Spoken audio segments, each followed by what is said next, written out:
આ કેરીનું મેથીયા અથાણું બનીને રેડી થઈ ગયું છે. એકદમ ટેસ્ટી ચટાકેદાર મેથીયા કેરીનું અથાણું છે.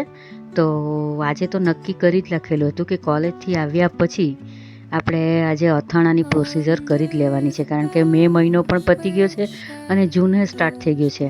આ કાચી કેરી મળી ગઈ રાજાપુરી 4, એટલે પહેલાં એને બરાબર ધોઈ નાખી એના આ રીતે સરસ આપણે મજાના કટકા કરી નાખીશું. કટકા તમે તમારા હિસાબે નાના મોટા કંઈ પણ કરી શકો છો. તો આ રીતે મેં કેરીના આવા મોટા મોટા થોડા કટકા કરી નાખ્યા છે. હવે એની અંદર આપણે થોડું પ્રમાણસર મીઠું એડ કરી દઈશું અને હળદર નાખીને કેરીને આપણે બરાબર ઉછાળી લેવાની છે.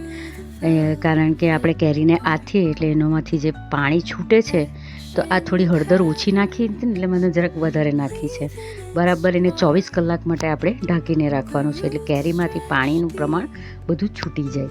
જેને કારણે શું થાય છે કે આખું વરસ તમારું અથાણું આવું સરસ કડક જ રહે છે, કેરીના ચીરિયા ખેંચાઈ નહીં જાય.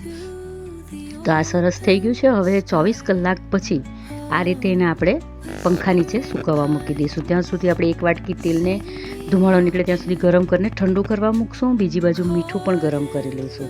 હવે આપણે લઈશું 500 ગ્રામ મેથીના કુરિયા.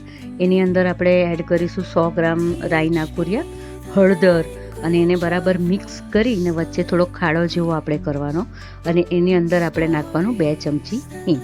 તમારી કેરી કેટલી છે તે પ્રમાણે આ બધો મસાલો લેવાનો. એમાં ગરમ તેલ નાખી દેવાનું અને પછી હમણાં ગરમ એટલે હુંફાળું તેલ, પછી બરાબર મિક્સ કરી સ્વાદ પ્રમાણે મીઠું, કાશ્મીરી લાલ મરચું 250 મેં નાખ્યું છે અને 100-150 ગ્રામ જેટલું દોંડાઈચી મરચું નાખ્યું છે અને આ પ્રમાણે સંભારો તૈયાર કરી દીધો છે. હવે કાચની એક બરણી લીધી છે, તેમાં પહેલાં દિવેલ અને હળદરથી એને મોઈ દીધી છે.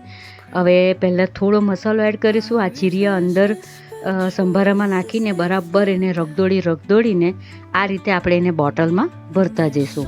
આપણે અથાણું ભરતા દબાવતા ભરવાનું, અંદર એર ન રહી તેનું ધ્યાન રાખવાનું.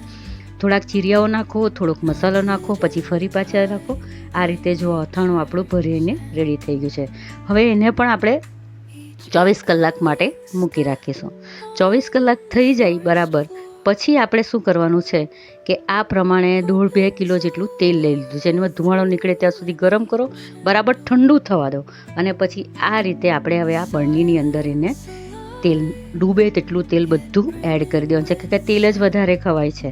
તો આ જુઓ સરસ મજાનું મેથીયા અથાણું બનીને રેડી થઈ ગયું છે, એકદમ ચટાકેદાર. 2-3 દિવસમાં તો એટલું ટેસ્ટી લાગશે. તો આજની રેસીપી કેવી લાગી જરૂર જણાવો.